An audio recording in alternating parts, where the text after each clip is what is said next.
Hello friends, welcome to Venkitech channel. இந்த வீடியோவில் எனக்கு ஏஜென்ட் நம்பர் எப்படி கிடச்சிச்சு, நான் எங்கேருந்து வாங்கினேன் அப்படிங்கிற பற்றி தான் இந்த வீடியோவில் நான் சொல்ல போகிறேன்.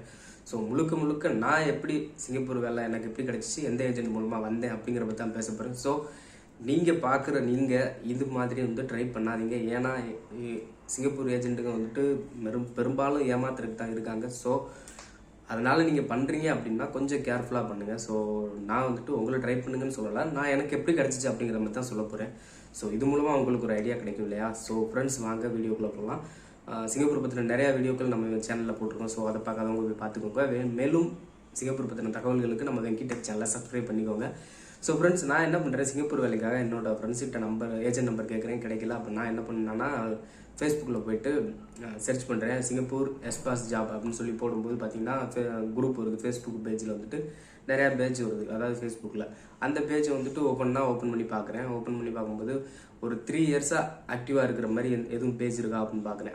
3 இயர்ஸாக டெய்லி ஜாப் ஆர்டர் போடுறாங்க அப்படின்னா அந்த பேஜில் இருந்து அவங்களோட நம்பர் இருக்கும் இல்லையா, இந்தியன் தமிழ் ஏஜென்ட் நம்பர், அந்த நம்பரை நோட் பண்ணி சேவ் பண்ணிக்கிறோம். ஸோ ஓகேங்களா, இப்படி தான் ஒரு 4-5 ஏஜென்ட்டோட நம்பரை நான் சேவ் பண்ணி வச்சுக்கிட்டேன்.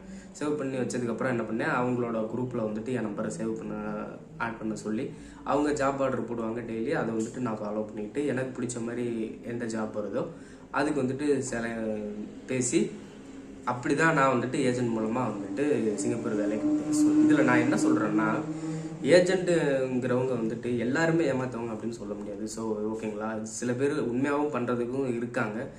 ஸோ அதனால் நம்ம கரெக்டான ஆளை பார்த்து கொடுக்கணும். அதுதான் இங்கே மெயின். இப்போ நான் ஃபேஸ்புக்கில் ஏன் நம்பர் எடுத்து பேசுகிறேன்னா, எனக்கு தெரியும் இந்த குரூப் ஒரு 3 வருஷமாக ஆக்டிவில் இருக்குது அப்படின்னா ஓகே, அவங்க கரெக்டாக பண்ணுவாங்க. இப்போ நேற்று ஆரம்பித்து 2 மாதத்துக்கு முன்னாடி அந்த பேஜ் ஆரம்பித்து அது 2 மாதத்துக்கு முன்னாடி இருந்து ஜாப் ஆர்டர் போடுறாங்க அப்படின்னா அவங்கெல்லாம் முழுக்க ஃப்ராடு. ஸோ ஓகேங்களா, இப்போது அதுக்கப்புறம் நான் என்ன பண்ணேன்னா, பணம் கட்டுறதுக்கு முன்னாடி இதே மாதிரி நீங்கள் இந்த மாதிரி ஒரு வேலை ட்ரை பண்ணுறீங்க அப்படின்னா என்ன விஷயம் கவனிக்கணும்னு பார்த்துக்கோங்க.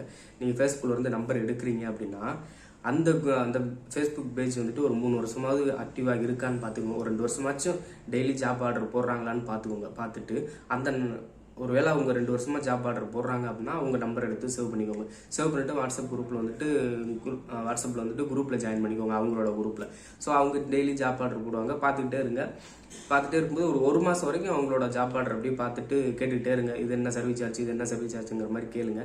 அந்த 1 மாதத்துக்குள்ளேயே அவங்க உங்களுக்கு அவங்க யாரையாவது அனுப்பியிருப்பாங்க இல்லையா, அவங்கள பற்றின டீட்டெயிலாம் அந்த குரூப்பில் போடுவாங்க. ஸோ அது மூலமாக உங்களுக்கு ஒரு நம்பிக்கை வரும் அவங்க மேலே. ஸோ ஓகேங்களா, இப்போது ஒரு ஏஜென்ட்டுகிட்ட ஒரு தெரியாத ஏஜென்ட்டு ஒரு ஜாப் ஆர்டர் போடுறாரு, அது உங்களுக்கு சர்வீஸ் சார்ஜ் ஓகே அப்படின்னா நீங்கள் என்ன பண்ணணும், முதல்ல என்ன சேலரி என்ன சர்வீஸ் சார்ஜுங்கிறத கேட்டுட்டு உங்கள் டாக்குமெண்ட் அனுப்பிவிடுங்க இன்டர்வியூக்கு. ஓகேங்களா, உங்கள் டாக்குமெண்ட் போனதுக்கப்புறம் அவங்க இன்டர்வியூக்கு அரேஞ்ச் பண்ணுவாங்க. இன்டர்வியூ அரேஞ்ச் பண்ணதுக்கப்புறம் சிங்கப்பூர் கம்பெனிக்காரங்களோ அல்லது ஏஜென்ட்டோ உங்களுக்கு கால் பண்ணுவாங்க.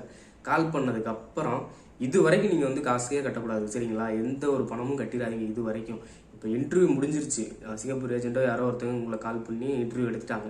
இப்போ உங்கள் ஏஜென்ட் நீங்கள் இன்டர்வியூவில் செலக்ட் ஆகிட்டீங்க அப்படிங்கிற மாதிரி சொல்லுவார்.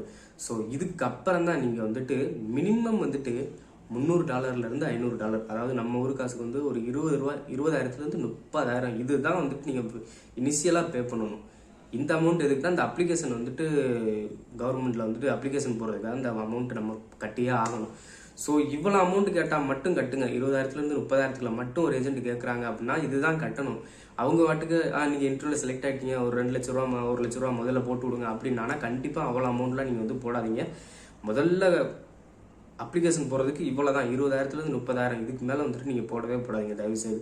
ஸோ இதை மட்டும் இந்த பணத்தை போகிறதுக்கு முன்னாடியுமே நீங்கள் என்ன பண்ணணும், இன்டர்வியூ செலக்ட் ஆகிட்டீங்க அப்படின்னா நீங்கள் ஒரு வாட்டி டைம் கிடச்சுன்னா நேராக அவங்க ஆஃபீஸ்க்கே போயிருங்க. அந்த ஏஜென்ட் ஆஃபீஸ் இருக்குல்லையா, அவங்க ஆஃபீஸ்க்கே போயிட்டு அந்த ஏஜென்ட் எப்படி, அங்கே எவ்வளோ பேர் வேலை பார்க்குறாங்க, முடிஞ்சால் அவங்களோட ஃபோட்டோஸ் அந்த மாதிரிலாம் எடுத்துகிட்டு வீட்டுக்கு வந்ததுக்கப்புறமா நீங்கள் உங்கள் அக்கௌண்ட் மூலமாக அமௌண்ட் ட்ரான்ஸ்ஃபர் பண்ணி விடுங்க. இப்போது அந்த ஏஜென்ட்டுமே உங்களுக்கு சிங்கப்பூர் கால் பண்ணான்னு சொல்கிறனால அது எப்படி உண்மையான கண்டுபிடிக்கிறதுனா, நீங்கள் இந்த ட்ரூ காலர் இந்த மாதிரி இல்லை அவங்களோட அந்த சிங்கப்பூர் நம்பரை சர்ச் பண்ணி பார்த்தீங்கன்னா அவங்களோட கம்பெனி பேர் இல்லை அந்த ஏஜென்சியோட நேம் இந்த மாதிரியே வரும். ஸோ இது மாதிரிலாம் வந்ததுக்கப்புறம் ஓகே ஓரளவுக்கு உண்மையானவங்க அப்படின்னு தெரிஞ்சதுக்கப்புறம் போய் தமிழ்நாட்டில் உள்ள ஏஜென்ட் ஆஃபீஸை பாருங்கள். பார்த்துட்டு வீட்டுக்கு வந்ததுக்கப்புறம் அந்த அமௌண்ட்டை போட்டு விடுங்க. ஓகே, இன்டர்வியூ நம்ம செலக்ட் ஆகிட்டோம், ஒரிஜினல் ஏஜென்ட் தான் கால் பண்ணியிருக்காரு அப்படின்னா இந்த ஏஜென்ட் மேலே நம்பிக்கை இருக்குது அப்படின்னா காசை போட்டு விடுங்க, ஒன்றும் பிரச்சனை இல்லை. அதுவும் $20,000 $30,000 இதை மட்டும் போடுங்க.